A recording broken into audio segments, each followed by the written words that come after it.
No nii, pisike ülevaade siis. Esimesed õlled Tallinna lennujaamas. Esimene reis Tallinnast Istanbuli lennuk. Pildike Istanbuli lennujaamast.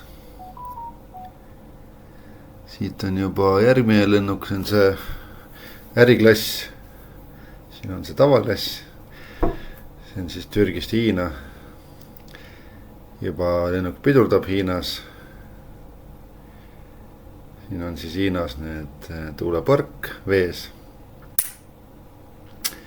Jõudsime Hongkongi.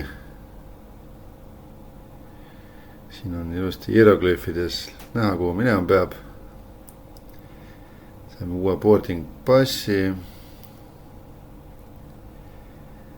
Jälle hieroglüüfe. See lennuk on siis Hiinast Taisse. Bangkoki lennujaam ja meie tavaline esimene peatumispaik, kui me jõuame Bangkoki, on siin, selle püramiidi otsas. Ilmselt vedame siin täna terve öö ja hommikul läheme edasi.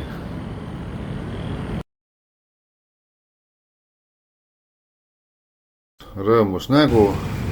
Jõudsime kohale siia Aonangi randa ja vaatake. See on see turistide kottimiskoht siin. Turistid seisavad read siin, maksavad trahvi. Politsei võtab siin turistid maha, näed. Kohalikud lastakse läbi. Turistid võetakse maha ja kõik maksavad. Rõõmsad järjekorras siin. Ma ei tea, mis neil viga on hakanud. Aga turist on kõige magusam. Kohalik paneb ilma kiirita läbi. Pohhui. Siin meie kodu, 7. korrus. Pilt rõdu pealt. Ja õhtusöök ja nüüd magama.